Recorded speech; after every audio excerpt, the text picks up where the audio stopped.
다윗이 골리앗과 싸울 때 나이를 대략 한 20세 정도로 잡아야 한다고 말씀을 드렸습니다. 다윗이 싸움에 나가기 전에 사울 왕이 자신의 군복을 다윗에게 입히는 장면이 나오는데요. 사울 왕은 평민들보다 어깨 위는 조금 더 컸다고 이야기를 합니다. 그러니까 사울 왕이 키가 좀 큰 사람이에요. 그런데 다윗이 사울의 갑옷을 입고 난 후에 이게 너무 커서 못 입겠다고 하지 않고 익숙하지 않아서 그냥 저는 나가겠습니다, 이렇게 이야기를 합니다. 그러니까 사울의 갑옷의 옷의 사이즈가 다윗에게 대략 맞은 것으로 봐서 다윗이 뭐 초등학생이나 소년이 아니라 이미 건장하게 키가 클 대로 커서 한 20세 정도로 보는 것이 맞습니다. 골리앗은 갑옷으로 완전 중무장을 했는데 다윗은 유일하게 노출되어 있는 그 이마를 노렸습니다. 그가 시내에서 매끄러운 돌 5개를 골라서 주머니에 넣어서 물매를 가지고 나갔을 때부터 아마 염두에 두었을 겁니다. 사자와 곰과 싸우는 방식이 육박전을 해야 할 때도 있지만 그 이전에 멀리서 돌로 정통으로 맞출 때에 이미 효과가 있다는 것을 다윗이 알고 있기 때문에 이미 그에 대한 실력을 갖추고 있는 거예요. 그래서 5개만 가지고 가요. 저라면 한 50개 가져갔을 것 같은데 다윗은 5개로 충분할 것이다, 이렇게 계산을 한 것입니다. 사사기 20장에 보면 이런 말씀이 나옵니다. 이 모든 백성 중에서 택한 700명은 다 왼손잡이라 물매로 돈을 던지면 조금도 틀림이 없다, 이렇게 말씀하고 있는데요. 오늘날로 말하면 저격수죠. 스나이퍼 역할을 했던 사람들이 사사시대에 중무장한 군인들 가운데 있었던 것처럼 다윗도 이미 그만한 실력을 가지고 있는 사람입니다. 다윗이 그냥 돌을 아무데나 던졌는데 하나님이 갑자기 그 돌의 방향을 잡아주시고 시속을 더하셔서 무게를 더하셔서 골리앗의 이마에 향하도록 하신 것이 아닙니다. 그동안에 다윗이 수없이 사자와 곰을 물리치는 과정에서 갈고 닦은 그 실력들이 드러난 것입니다.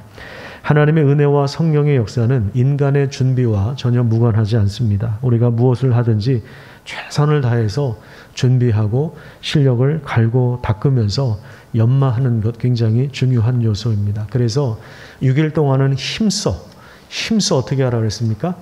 6일 동안은 힘써 일을 해야 됩니다. 최선을 다해서 우리가 일을 해야 됩니다. 공부하는 사람들은 최선을 다해서 죽으라고 공부를 하고, 또 기술을 연마하는 사람들은, 또 악기를 배우는 사람들은 최선을 다해서 6일 동안 자기 일에 열심히 하고, 그 다음에 안식일은 어떻게 해야 됩니까?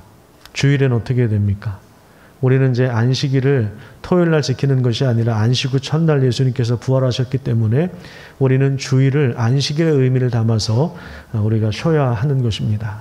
주일날에는 모든 것을 다 내려놔야 됩니다. 물론 우리 서비스업이라든지 어쩔 수 없이 내 직업의 특성상 주일날 뭐 일을 해야 되는 경우를 제외하고는 뭐 그런 분들은 또 다른 날을 안식일로 정해서 쉬어야 되겠지만요. 어쨌든 우리가 6일 동안은 힘써서 일을 하고, 그 다음에 주일날은 어떻게 해요? 쉬어야 돼요.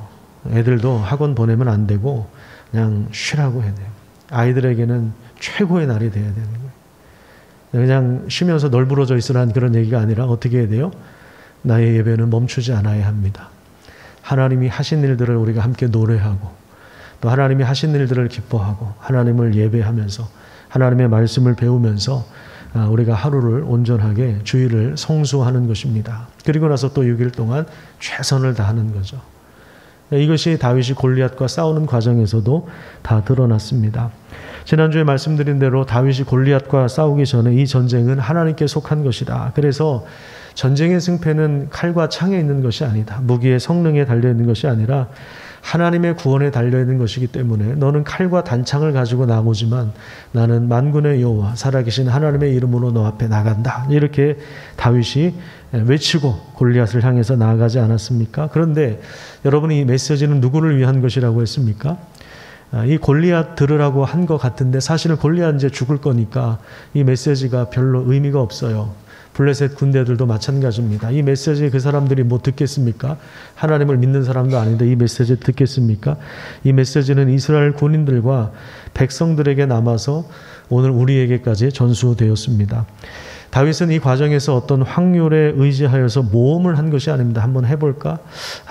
이 정도 가능성인데 그래 한번 해보자. 나도 모르겠다. 에라 그냥 하고서 나간 게 아니라 승리에 대한 확신을 가지고 그가 결심을 하고 사울 왕이 보자고 하니까 그 만나러 가는 사이에 5분일 수도 있고 10분일 수도 있고 15분일 수 있는 그 걸어가는 사이에 응답을 받고 나가는 것입니다. 하나님, 내가 싸워야 되겠습니까? 나가야 되겠습니까? 하나님께서 주신 그 말씀 있는 거예요. 전쟁은 하나님께 속한 것이다. 구원은 칼과 창에 있는 것이 아니다. 그 응답을 듣고 다윗이 나간 것입니다. 이건 이제 평소에 다윗이 그만큼 하나님과 율법을 통해서 교제하고 하나님께 기도하고 예배가 멈추지 않는 삶을 살았기 때문에 이게 가능한 겁니다. 기도도 마찬가지예요. 여러분, 평소에 새벽 기도하는 사람들은요, 위기를 만날 때 안정감이 있어요.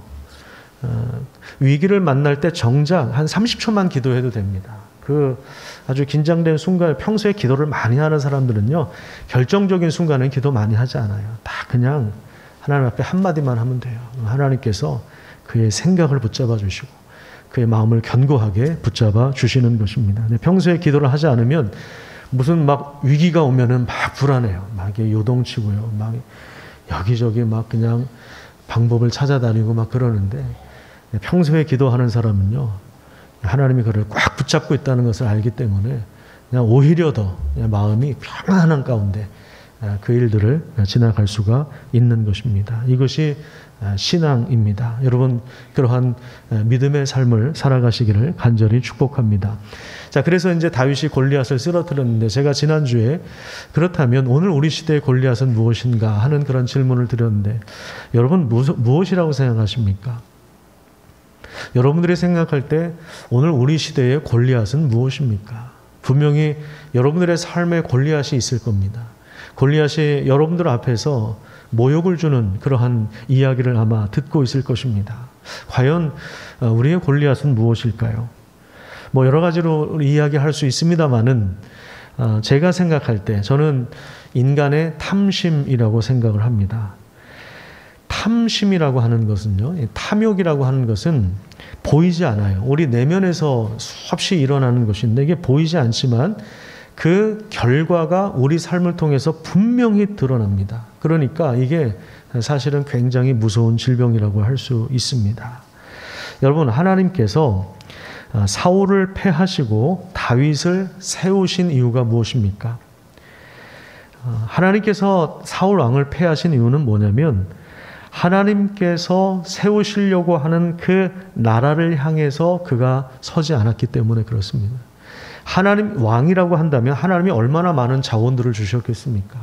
어떤 권력을 주셨고 군사력을 주셨고 얼마나 많은 것을 주셨겠습니까? 그거를 동원해서 하나님 나라를 세워가야 했었는데, 그런데 사울은 여기에는 별로 관심이 없고 자꾸만 자기의 나라를 세우려고 했던 거예요. 자기 왕국을 세우려고 했기 때문에. 이게 뭡니까? 이게 바로 탐심인 것입니다. 이스라엘은 하나님께서 세우시고자 하는 한 나라의 모형을 보여주어야 합니다. 그게 샘플이에요. 하나님께서 세우시고자 하는 하나님 나라에 대한 그 샘플이 바로 이스라엘입니다. 그러니까 왕부터 말씀을 들어야 돼요. 하나님의 뜻이 뭔가, 하나님께서 세우시고자 하는 나라의 형태가 뭔가를 주목하여서 거기에 신경을 써야 되는데, 사울은 오히려 자기 왕권을 강화하고 자기 왕국을 견고히 하는 일에만 신경을 쓴 사람입니다. 그러다 보니까 그 결과 삶이 피폐해지고 초라해지고 나중에 완전히 망가집니다. 다윗이 골리앗을 죽이고 나서 이제 퍼레이드가 펼쳐지죠. 그러니까 위대한 이 축제가 열립니다. 그때 이제 여인들이 막 춤추면서 노래를 하죠. 사울이 죽인 자는 천천히고 다윗이 죽은 자는 만만이다. 이렇게 노래를 하니까 그때 사울이 이 이야기를 듣고 마음이 확 그냥 뒤집어졌습니다. 18장 8절과 9절을 보시면요, 사울이 그 말에 어떻게 했다고 합니까? 사울이 그 말에 불쾌하여 심히 노하여 이르되, 다윗에게는 만만을 돌리고 내게는 천천만 돌리니 그가 더 얻을 것이 나라 말고 무엇이냐 하고, 그날 후로 사울이 다윗을 주목했네. 여기 나라를 한번 보세요. 여기 가운데 나라 있죠. 나라. 지금 사울이 이야기하는 나라는 어떤 나라이겠습니까? 하나님이 세우시려고 하는 나라가 아니라 사울 자신의 왕국을 말하는 것입니다. 그러니까 이걸 빼앗길까 봐 온통 지금 신경이 곤두서 있는 거죠. 그래서 아주 독한 그 시기와 질투심을 가지고 의심과 경계의 눈초리를 가지고 그때부터 다윗을 주목하기 시작합니다. 그래서 그 다음 절에 보면요, 사울 왕에게 누가 역사하기 시작하냐면 악령이 역사하기 시작합니다. 귀신들이 꼬이는 거예요. 여러분, 우리가 시기하고 질투하는 마음이 순간적으로 올 수 있어요. 누군가를 미워하고 이런 마음이 순간적으로 올 수 있거든요. 근데 이거를 제어하지 않으면은요, 이거를 끊어내지 않으면 귀신들이 역사하기 시작합니다. 그 전에 그걸 끊어내야 됩니다. 어떻게 끊어낼 수 있느냐 하면 설교 말미에 다시 한번 말씀을 드리도록 하겠습니다. 사울은 하나님의 종으로 출발했지만 결국엔 사탄의 앞잡이가 되어서 이제는 다윗을 죽이려고 합니다. 하나님께서 사울을 패하시고 다윗을 세우시는 이유가 무엇입니까?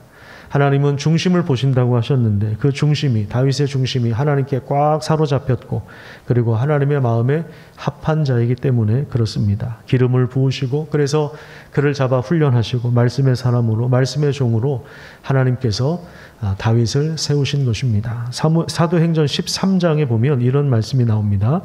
사도 바울이 전도하는 중에 이런 연설을 합니다. 이 이스라엘 백성의 하나님이 우리 조상들을 택하시고 애굽 땅에서 나그네 된 그 백성을 높여 큰 권능으로 인도하여 내셔서, 이건 이제 출애굽의 기사를 이야기하는 거고, 그다음에 광야에서 약 40년간 그들의 소행을 어떻게 하셨다고요? 참으셨다. 그러니까 40년 동안 하나님께서 하신 행동이 딱 하나 나오는데 그게 뭐냐면 참으셨다는 것입니다. 그들의 소행. 왜 그렇습니까? 탐심 때문에 그런 거죠. 그러니까 자꾸만 원망하고 불평하고 하나님께서 하신 일 딱 하나밖에 없어요. 참으셨다 이 말이에요.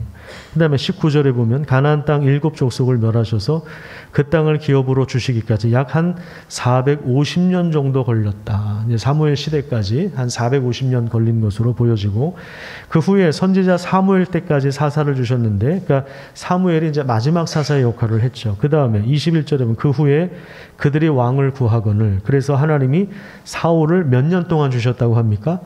40년간 주셨다가 그 다음에 20절에 보면 패하시고, 하나님이 주셨다가 패하십니다. 왕권을 주셨다가 패하십니다. 이건 뭐냐면 하나님께 절대 주권이 있다는 거죠. 그리고 다윗을 왕으로 세우시고 증언하여 이르시되 내가 이새의 아들 다윗을 만나니 내 마음에 합한 사람이라 내 뜻을 다 이루게 하리라 하시더니 하나님이 약속하신 대로 이 사람의 후손에서 이스라엘을 위하여 구주를 세우셨으니 곧 예수라. 지금 출애굽부터 예수 그리스도께서 오시기까지 몇천 년간의 그런 이스라엘 역사를 지금 사도 바울이 몇 문장으로 지금 꿰뚫어 보고 이야기를 하고 있는 것인데, 하나님께서 사울을 패하신 이유, 다윗을 세우신 이유가 뭐냐? 하나님의 뜻을 이루기 위함이다. 이렇게 정리하고 있습니다. 다윗은 15세쯤에 기름 부음을 받았고 20세 정도 되었을 때 골리앗과 싸우면서 이스라엘 역사에 이제 급부상했죠. 그리고 그 이후에 어떻게 됩니까? 사울 왕이 그를 주목하기 시작해요. 그러다 보니까 죽음의 위협을 받고 고통스러운 세월을 이 도망 다니면서 한 10년 정도 보내다가 30살 정도의 왕이 됩니다. 그런데 여러분, 다윗의 입장에서 한번 생각을 해보세요. 이 모든 시나리오, 지금 사도행전 13장 17절에서 23절까지 이 시나리오가, 이 대본이 다윗에게 있었겠어요? 없었겠어요? 이 대본이 없었어요. 이 전체 그림, 이 전체 시나리오를 다윗은 보지를 못했어요. 그러니까 다윗 입장에서는 어때요? 그냥 한 걸음 한 걸음 걸을 수밖에 없는 거죠. 시편 119편에 보면 그래서 주의 말씀은 내 발의 등입니다. 이렇게 다윗이 고백하는 표현이 나오는데, 이 발에 그 등불이, 그 빛이 있어서 근데 그 빛이 한 1m 정도밖에는 안 보여요. 1m도 안 보이겠네요. 그러니까 그 발을 떼면서 한 1m 정도까지만 보게 되는 거예요. 그게 어쩌면 우리 인생이에요. 하나님이 우리 인생의 전체 대본을 주시지 않습니다. 하나님 나라에 대한 전체 대본을 주시지 않아요.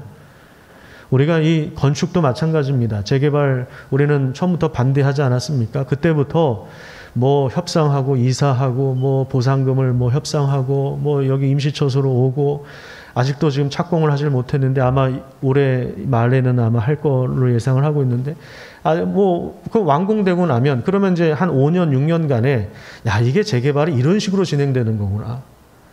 이런 전체 그림이 있으면은, 그러면은 이제 나중에 이런 지식이 있으면은 나중에 가면은 이거 이렇게 대처하면 되겠구나 이렇게 있는데 이걸 모르는 거예요. 그러니까 뭐 별의별 일들이 다 일어났는데 우리가 뭐 엎드릴 수밖에 없는 거죠. 하나님께 기도할 수밖에 없는 거죠. 전체 그림이 모르니까, 전체 시나리오를 모르니까, 우리 인생에 대한 전체 그림을 모르니까, 아니 우리 인생뿐만 아니라 하나님이 행하시는 전체 시나리오를 모르니까 우리는 그저 한 걸음 한 걸음 믿음으로 순종할 수밖에 없는 것입니다.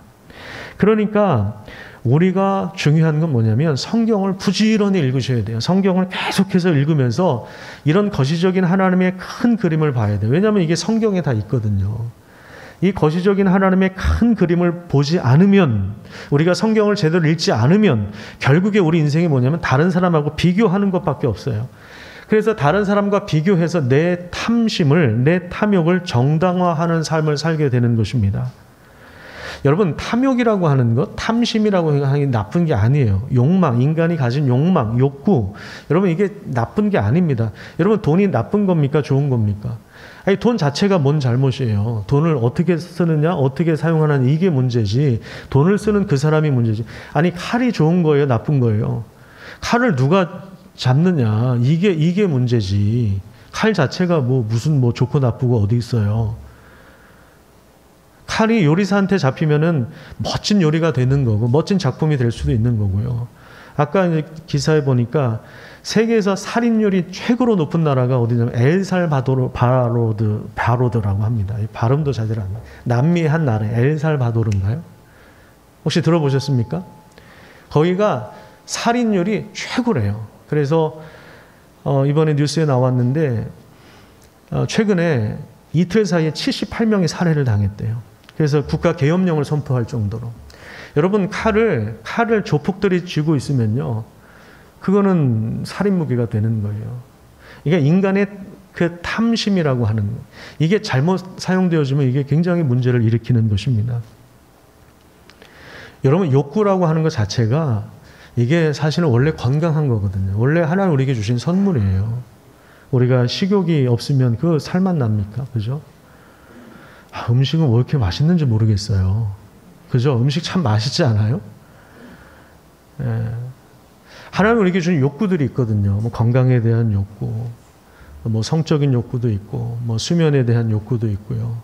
좀 쾌락에 대한 여러분들이 즐거움을 누리는 거 있잖아요. 그런 욕구들이 있거든요. 이게 잘못된 게 아니에요. 이게 원래 하나님이 우리에게, 인간에게 주신 선물이에요. 누리라고 주신 거예요. 온 세상을 주셨는데요. 온 세상을 정원처럼 주셨는데, 근데 이제 문제는 뭐냐면 하나님을 떠난 인간의 욕구가 변질이 되면, 이게 탐심이 되면 이게 문제가 심각해진다는 것입니다. 그렇기 때문에 우리가 부단히 성경을 읽으면서 하나님의 거시적인 큰 그림을 보면서 가지 않으면 결국 우리는 남는 게 뭐냐면 옆에 사람하고 비교하는 것밖에 없어요. 다른 사람이 어떻게 사는지 비교해서 내 탐욕을 정당화시킬 수밖에 없는 것입니다. 하나님께서 다윗을 부르시고 기름 부으셔서 하시고자 하는 일이 있었던 것처럼, 내가 다윗을 만나니까 내 마음에 합한 사람이나 내 뜻을 다 이루게 하리라, 이렇게 하나님이 하시고자 하는 일이 있었던 것처럼 하나님께서 오늘 우리 성도님들을 부르셔서 내가 누구누구를 만나니까 내 마음에 합한 사람이다, 내 뜻을 다 이루게 하겠다, 이렇게 말씀해 주시는 것입니다. 그것이 바로 사명입니다. 이것이 무엇인가 묻고 우리 인생에 하나님의 응답을 기다리는 삶을 살아야 하는 것입니다. 그렇지 않으면 하나님께서 세우신 왕국을 향해서 가지 않고 결국에 나의 왕국을 견고하게 더 세우는 일에 진력하다가 누군가가 내 왕국을 침범해 들어오면 으르렁거리고 시기하고 질투하고 미워하고 다투고 벌벌거리다가 그냥 인생이 끝나는 것입니다. 여러분, 요나단의 경우를 한번 보십시오. 그는 왕자입니다. 사실 다윗의 존재가 없다면 아버지의 뒤를 이어서 다음 왕이 될 사람입니다. 그리고 제가 볼 때 요나단은 왕이 될 만한 자질도 있었던 사람입니다. 하지만 다윗이 골리앗을 쓰러뜨리고 난 후에 다윗의 마음과 요나단의 마음이 연결되었다고 합니다. 그래서 요나단이 자기 생명처럼 다윗을 사랑했다고 하고, 다윗과 요나단의 우정은 얼마나 우리에게 깊은 감동을 주는지 모릅니다. 그런데 요나단의 마음이 왜 다윗과 연결되었을까? 단지 인간적인 정이 아니라 제가 생각할 때는 다윗이 골리앗과 싸우기 전에 남겼던 메시지가 있었잖아요. 우리가 지난주에 살펴본 본문이었죠. 하나님의 구원하심은 칼과 창에 있지 않다. 전쟁은 하나님께 속한 것이다. 너는 칼을 가지고 나왔지만, 너는 창을 가지고 나왔지만 나는 만군의 여호와의 하나님의 이름으로 나아간다라고 하면서 다윗이 들었던 그 메시지에 가장 영향을 받은 사람이 저는 요나단일 거라고 생각을 합니다. 그러다 보니까 요나단이 자기 생명처럼 사랑합니다.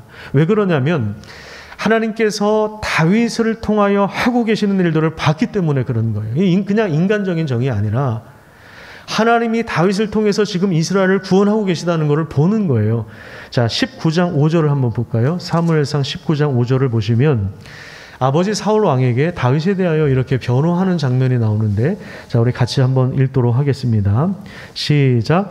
그가 자기 생명을 아끼지 아니하고 블레셋 사람을 죽였고 여호와께서는 온 이스라엘을 위하여 큰 구원을 이루셨으므로 왕이 이를 보고 기뻐하셨거늘 어찌 까닭 없이 다윗을 죽여 무지한 피를 흘려 범죄하려 하시나이까. 여기 보면 가운데 노란색으로 보시면 여호와께서는 온 이스라엘을 위해서 큰 구원을 이루셨다. 누구를 통해서? 지금 다윗을 통하여.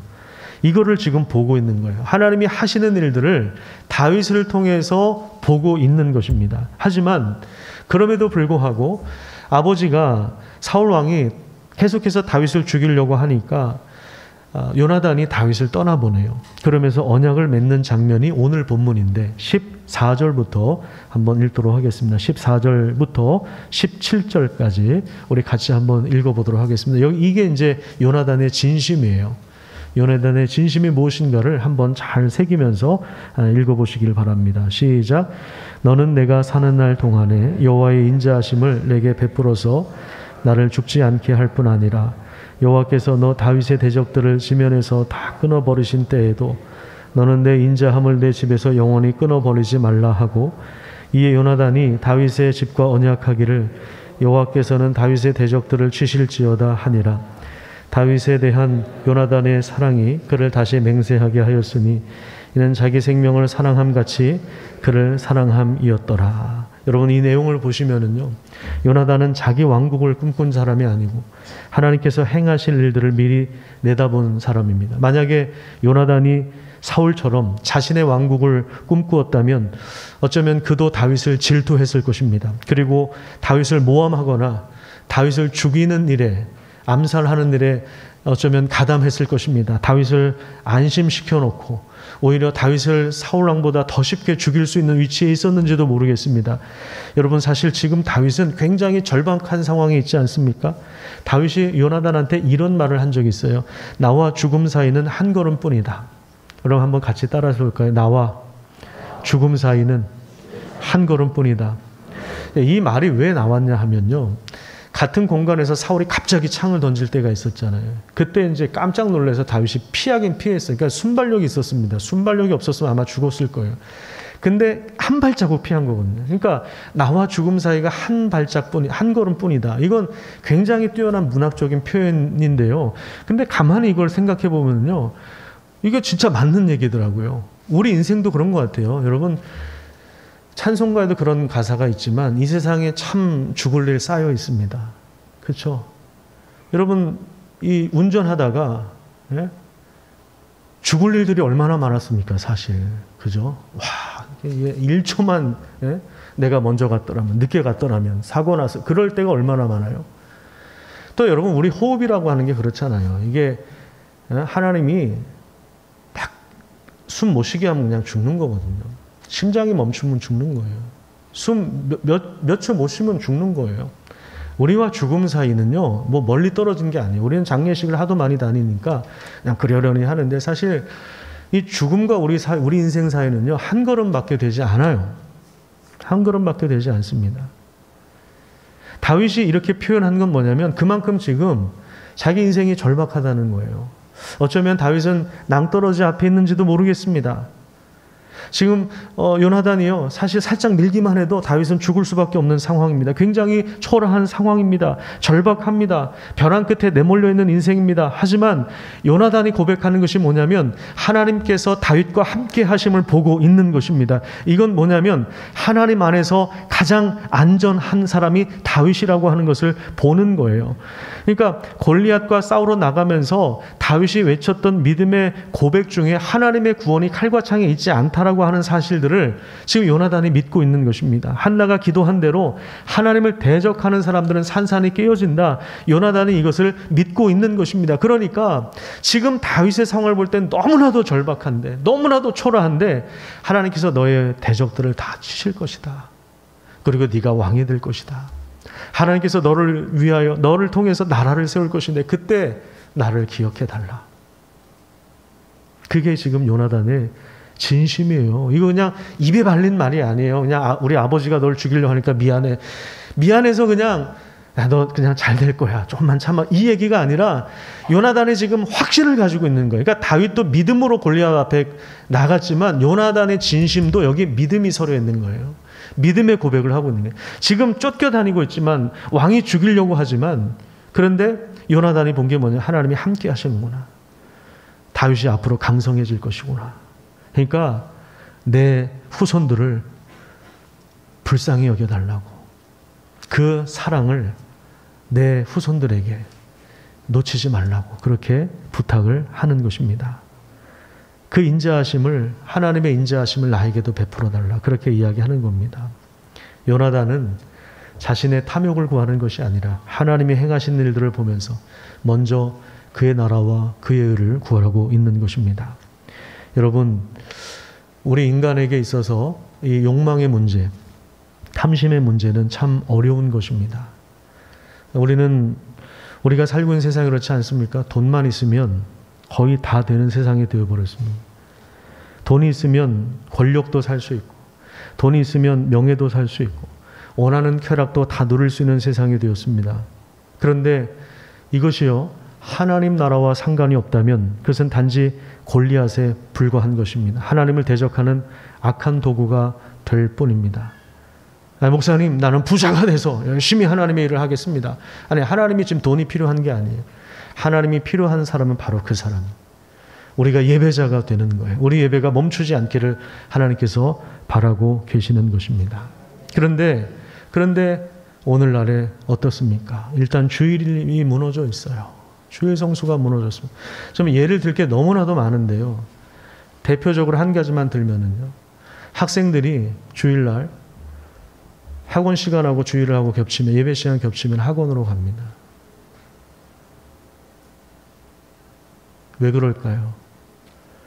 이게 골리앗 앞에서 지금 엎드러져 있는 거예요. 여호와의 구원하심이 스카이 대학에 있는 것이 아닌데 우리는 스카이에 있다고 믿는 거예요. 하늘에 계신 하나님이 아니라 스카이 대학을 지금 믿고 있는 거예요. 그게 더 안전하다고, 그게 더 행복할 것이라고 믿고 있는 것입니다. 목사로서 가장 가슴 아플 때가, 우리 열심히 어렸을 때는 예배를 드렸는데, 중학교 때까지도 열심히 드렸는데, 고등학교 올라가면서부터, 그때부터 주일날 당연히 학원으로 가서 우상을 숭배하는 학생들을 볼 때 마음이 너무나도 아픕니다. 일단은 목사 잘못이라고 저는 생각을 합니다. 목사의 책임이라고 저는 생각을 합니다. 그래서 요 몇 주간 저도 그 마음이 너무 힘들었어요. 너무 무거웠습니다.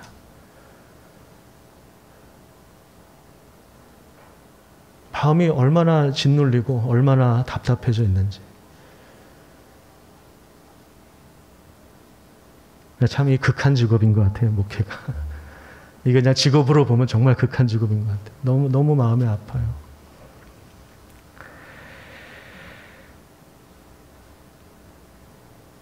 자꾸만 사탄이 속삭여요. 돈이 조금 더 있으면 행복하다고. 저기 가면 행복하다고.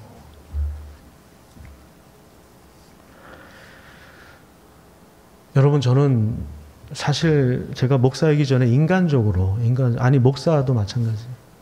저는 여러분들이 잘 살기를 바라고 있습니다. 여러분들이 부자가 됐으면 좋겠고, 사업이 잘 됐으면 좋겠고, 우리 자녀들이 다 좋은 대학 들어갔으면 좋겠고, 좋은 데 취업됐으면 좋겠고, 좋은 차도 타고 다녔으면 좋겠고.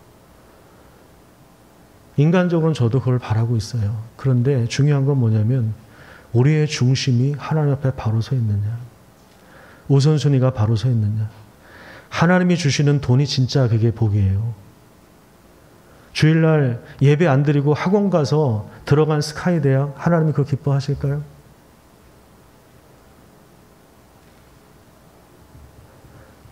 우리가 하나님의 말씀을 어기고 불법을 행해서 우리가 1억 천금을 얻었다 할지라도, 사업이 왕성해진다 할지라도, 여러분 그것을 하나님이 기뻐하실까요? 하나님께서 원하시는 건 우리의 돈이 아니라 우리 자신입니다. 하나님의 아들이 십자가에 못 박힌 것은 우리의 돈을 위해서가 아니라 우리의 영혼 때문에 그렇습니다. 그 부패하고 타락한 그 탐욕 때문에 끊임없이 이웃의 집을 탐낼 수밖에 없는, 이웃의 아내를 탐낼 수밖에 없는, 이웃의 자동차를 탐낼 수밖에 없는 그 탐심에 절어서 거기서 이 죄의 굴레에서 나오지 못하는 우리의 죄 때문에 하나님의 아들이 죽으신 것입니다. 불교에서는 인간의 탐심을 줄이기 위해서 욕망을 죽이라고 이야기합니다. 무소유의 삶을 살아가라고 이야기합니다. 그래서 법정 스님이 무소유를 쓰셨는데 그게 대박이 나서 굉장한 부자가 됐습니다. 여러분, 욕망이라고 하는 거는요, 억누른다고 없어지는 게 아니에요. 그건 불교에서 말하는 가르침인데 그거는 가능한 일이 아니에요. 그럼 우리 어떻게 해야 됩니까? 아까 말씀드린 욕망 자체가 나쁜 것은 아닙니다. 그러니까 욕망을 엉뚱한 데 쓰는 것이 아니라, 이 세상이나 자기 왕국을 위하여 욕망하는 것이 아니라 하나님 나라를 위하여 설 때, 하나님 나라를 욕망할 때 그 욕망이 온전해지는 거예요. 우리는 하나님 안에서만 안전한 것입니다. 하나님 안에서만 참된 복이 있는 것입니다. 하나님 안에 진정한 번성이 있고 세워짐이 있고 변화가 있고 거기에 기쁨이 있고 거기에 감사와 찬양이 있는 것입니다. 이 탐심의 문제는 바울에게도 아주 가장 중요한 문제였습니다. 그래서 그 고민들이 로마서에 쭉 나오지 않습니까? 선을 행하기 원하는 마음이 내게 있지만 내 마음이 악을 향해서 달려가는, 오호라 나는 곤고한 사람이로다.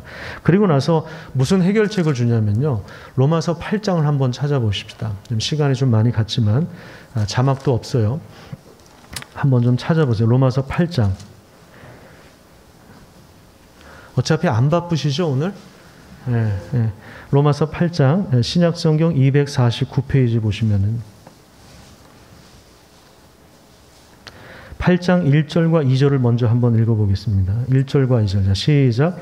그러므로 이제 그리스도 예수 안에 있는 자에게는 결코 정죄함이 없나니 이는 그리스도 예수 안에 있는 생명의 성령의 법이 죄와 사망의 법에서 너를 해방해서. 자, 죄와 사망의 법.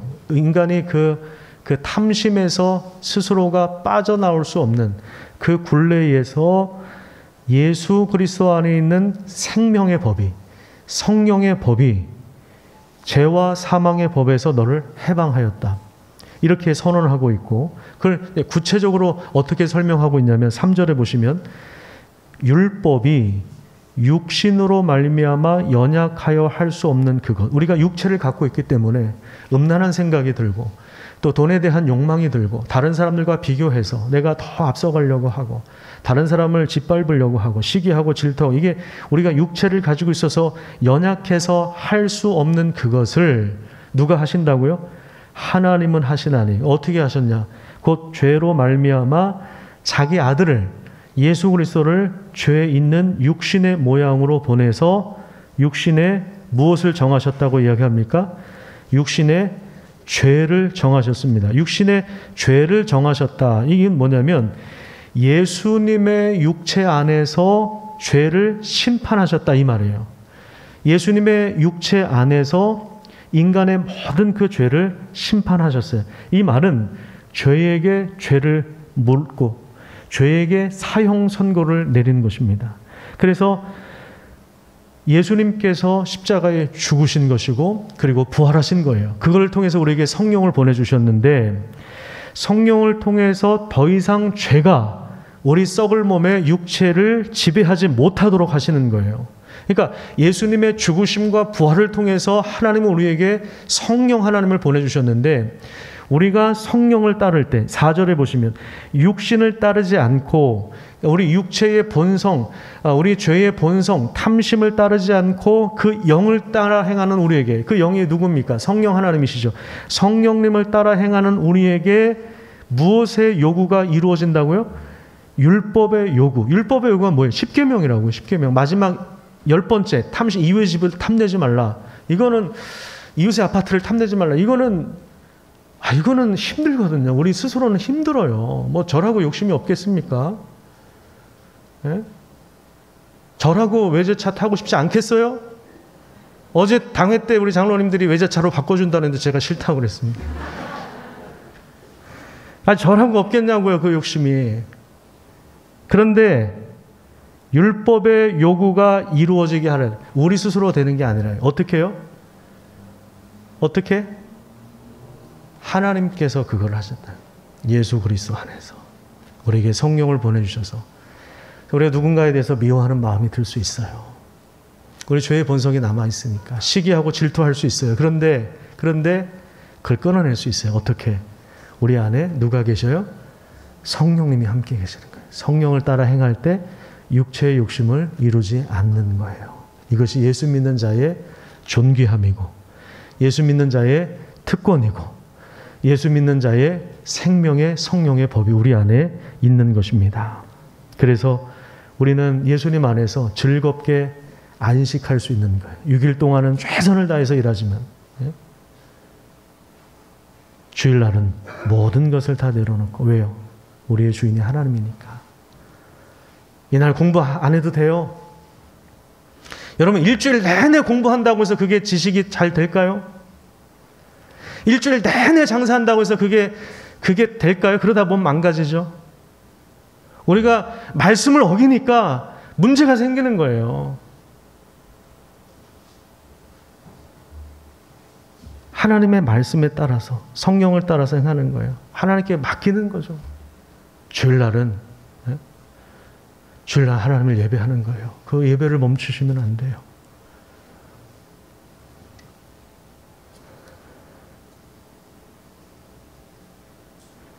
공부 안 하면 불안해요. 장사 안 하면 불안할 것 같아요. 뭐 먹고 살지? 우리 아이들 어떻게 살지? 아니에요. 그때 그 불안을 이길 수 있는, 다 골리앗 앞에서 지금 다 벌벌 떨고 있는 그때 골리앗을 상대할 수 있는 유일한 사람, 다윗이었는 게 믿음의 사람이에요. 여호와의 구원하심이 칼과 창에 있지 않다. 이 믿음으로만 골리앗을 상대할 수가 있는 것입니다. 그를 위해서 하나님이 하나님의 영을 보내주시는 거예요. 하나님의 영에 감동되는 거예요. 이제 예수님 안에서 우리 성령님은 함께 계세요. 항상 계십니다. 그렇기 때문에 성령님을 백수로 만들지 마시고 성령님을 따라서 행하십시오. 그럴 때 그 성령님이 너무너무 신나가지고, 그죠? 여러분, 아니 사람끼리도 그렇잖아요. 내가 아무리 말해도 말 안 들으면은 말하고 싶어요, 안 하고 싶어요? 더 이상 안 하고 싶어요.